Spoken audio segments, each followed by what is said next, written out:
저는 사실 오늘 마음이 좀 굉장히 무겁습니다. 잘 아시겠지만은 제가 이 단상에 설 때마다 우리 친정 검찰 편을 들었습니다. 한때는 우리 초선 의원님들한테 내가 보기에 우리 검사들이 오히려 의원들보다 나은 점이 많다 이렇게까지 자신 있게 얘기를 했는데 오늘은 일부 검찰에 대해서 그 말을 접어야 될 것 같고 그 부분에 대해서 오히려 의원님들께 좀 사과를 해야 될 것 같은 생각이 들어서 이 자리에 섰습니다. 검사가 될 때 맨 먼저 하는 게 검사 선서입니다. 제가 검사장 할 때는 검사 선서 핵심을 전부 패로 만들어 가지고 우리 검찰청에 전입 온 검사들에게 전부 나눠주면서 그거를 강조를 하기도 했습니다. 거기에 보면은 불의의 어두움을 걷어내는 용기 있는 검사, 이게 첫 번째 덕목입니다. 두 번째는 힘없고 소외된 사람을 돌보는 따뜻한 검사. 셋째는 오로지 진실만을 따라가는 공평한 검사. 마지막이 스스로에게 더 엄격한 바른 검사. 이 네 가지 덕목을 검사가 갖추지 못하면은 더 이상 제대로 된 검사가 아니다. 이거를 어느 검사든지 다 알고 있습니다. 그래서 검찰청 그 입구에 들어가면은 반드시 검사 선서를 앞에 걸어놓고 갈 때마다 그거를 보고 오늘 사건 수사를 내가 어떻게 해야 되는지 스스로 고민을 하면서 집무실로 들어갑니다. 과연 지금 한동훈 검찰, 지금 이원석 검찰이라고 얘기를 할 수가 없습니다. 검찰총장이 보이지를 않습니다. 검찰총장이 보이지를 않습니다. 사건에 있어서 한동훈 검찰인 것 같습니다. 한동훈 검찰이 이런 검찰을 저항하고 있는지 이 부분 저는 특정 사건에 대해서는 결코 아니다. 이렇게 생각을 합니다. 우선 우리 이재명 당대표에 대한 수사, 제가 어제 담당 변호사하고 좀 통화를 해봤습니다. 오늘 발언을 하려고. 내린 결론은 증거가 없다. 아무리 봐도 증거가 없다. 검찰이 증거를 제시할 수도 없고 만들어낼 수도 없겠다 하는 생각이 들었습니다. 사건의 내용은 간단합니다. 백현동 사건이든 대북송금 사건이든 결국은 진술에 의존할 수밖에 없는 그런 사건인데 그 진술이 없으니까 그 1년 반 동안 저 난리를 치는 거 아니겠습니까? 제가 부끄러운 고백 한번 하겠습니다. 98년도에 제가 대검 중수부에서 주요 사건 수사를 담당을 했습니다. 뇌물 사건이었는데 결국 자백을 받고 기소를 했습니다. 몇 년 지난 다음에 그분하고 우연히 공여자하고 우연히 사석에서 만나게 됐는데 그분이 저에게 이런 고백을 하더라고요. 사실 그때 제가 자백을 했는데 허위 자백했습니다. 돈 준 금액이 그 금액보다 낮았는데 검사님이 하도 그 금액 줬다고 추궁을 해서 제가 어쩔 수 없이 금액을 부풀려서 자백을 했습니다. 이런 고백을 몇 년 지난 다음에 하는 걸 보고 제가 정말 얼마나 부끄럽고 창피했는지 모릅니다. 물론 제가 그분에게 강요를 해서 제가 허위 자백을 받은 건 아니고 우리 수사팀 중에 어느 검사님이 담당을 했었는데 그런 고백을 하더라고요. 검사들은 이런 생각을 가집니다. 압박을 하고 집요하게 추궁을 하면은 반드시 진실은 나오게 돼 있다. 이런 생각을 가지는데 그렇지 않습니다. 거짓이 나올 수도 있습니다. 제가 몸소 체험을 했습니다.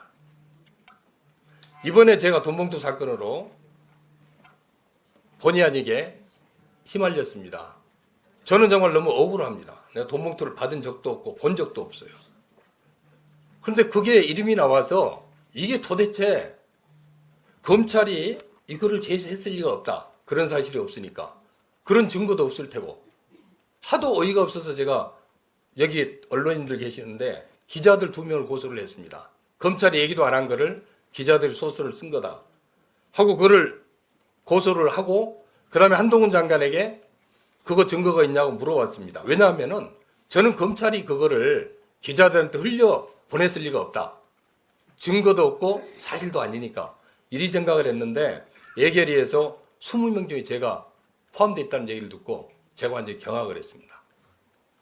증거도 없는 거를 장관이 본회의장에서 예결위장에서 얘기를 하는 겁니다. 그 속에 제가 들어있는 거예요. 자, 이렇게 되면은 장관이 이리 얘기를 하면은 수사는 밑에 검찰은 만들어내야 되잖아요. 있을 때까지. 증거가 없으면 아닌 걸로 처리를 해줘야 되는데 만들어내기 위해서 처리를 안 하고 갖고 있는 겁니다. 기소도 못하고. 이런 현상이 작금의 이재명 당대표 수사나 우리 민주당 의원들에 대한 수사에서 자행되고 있다. 이거 정말 위험하다. 제가 더 확신을 갖게 됐습니다. 다른 추상적인 얘기를 하는 게 아니고 제 그 사건을 겪으면서 아, 이거 큰일 났다. 이거 검찰이 잘못하면 동경지검 특수부가 완전히 망한 것처럼 이번 사건을 통해서 검찰이 완전히 맛이 가겠다. 이런 생각을 했습니다. 여러분 잘 아시겠지만은 검찰 수사권 제한하고 박탈하는 문제에 대해서 여러분들 다 그거 하자고 할 때 제가 끝까지 검찰 수사권 남겨놔야 된다고 얘기를 했습니다. 그리고 수사권을 남겨놓고 미국 FBI 안처럼 우리도 법무부 장관 산하에 특수검찰청이든 FBI든 뭘 만들어가지고 독립적인 수사를 하도록 하자. 이렇게 제가 끝까지 주장했는데 제가 이제는 법무부 장관 산하에 그걸 만들자는 얘기를 하기가 어렵습니다. 법무부 장관이 정치적 중립, 검찰의 중립, 수사의 독립을 지켜주지 않는데 거기에 어떻게 우리가 수사권을 거기다 맡길 수 있겠느냐. 이거야말로 검찰로서는 청천벽력 같은 얘기일 것입니다. 증거 없는 거를 증거가 나오기까지 계속 수사를 한다? 이거는 옛날 검찰도 없었고 지금 검찰도 절대 그렇게 해서는 안 됩니다.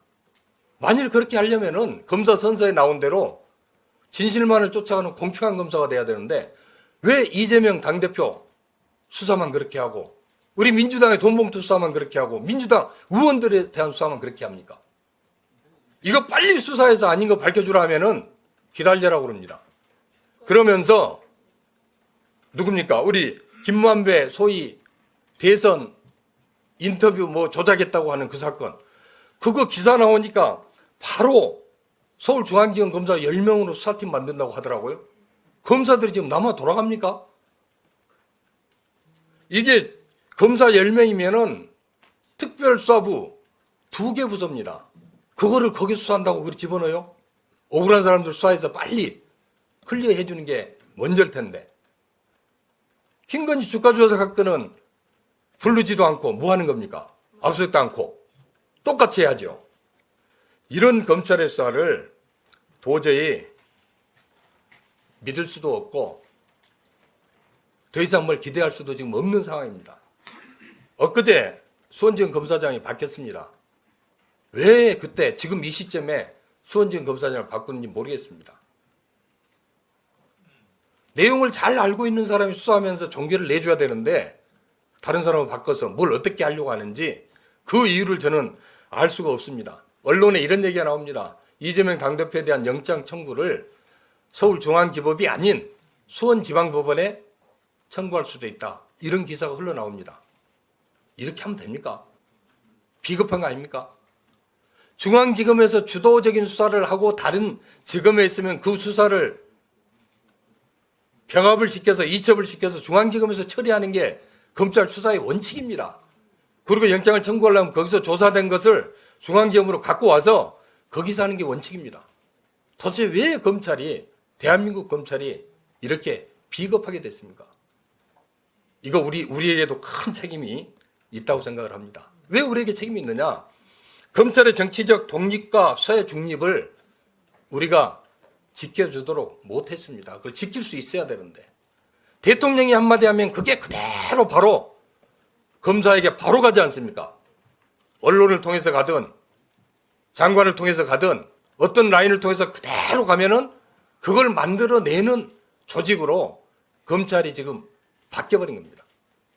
중간에 장관이 아니면 검찰총장이 중간에 권력의 애압이라든지 그런 압박을 끊어주고 막아주고 검찰을 보호해주면서 제대로 검사들이 소신껏 수사하도록 해야 되는데 지금 장관이 그렇게 하고 있습니까?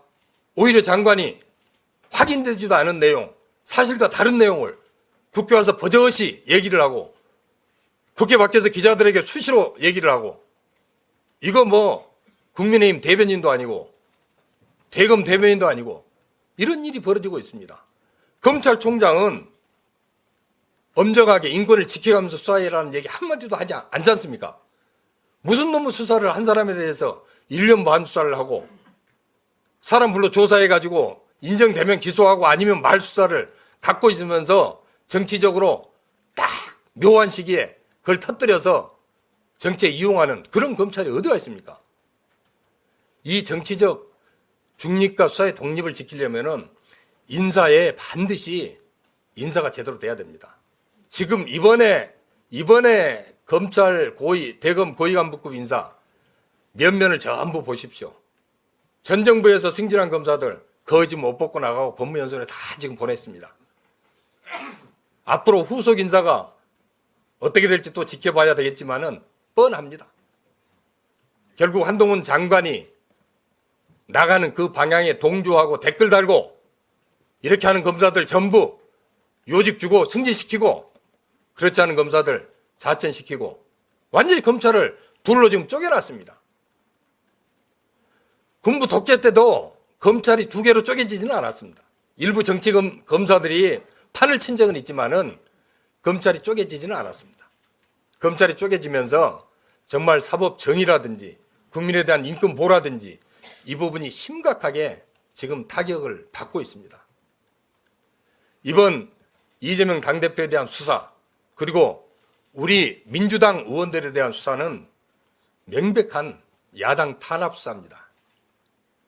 우리 대한민국 역사, 검찰 역사의 흑역사로 분명히 기록될 것으로 저는 확신을 합니다. 이 검찰의 이런 무도한 수사, 소위 검찰 독재, 검찰 공화국 이걸 끊어내기 위해서 다른 어느 때보다 우리 민주당 의원님들이 정말 단결해서 돌파해 나가야 됩니다. 그게 우리 야당뿐만이 아니고 대한민국의 민주주의를 살리는 길이고 우리 국민들을 우리가 지키는 길이라고 확신을 합니다. 저도 더욱더 분발을 하고 여러분과 함께 하겠다는 말씀을 드립니다. 감사합니다. 고맙습니다. 그럼 지금부터 회의를 비공개로 전환하겠습니다. 언론인과 보좌진 여러분께서는 장례 정리에 협조해 주시기 바랍니다. 장례 정리를 하는 동안 구호를 한 번만 더 외치겠습니다.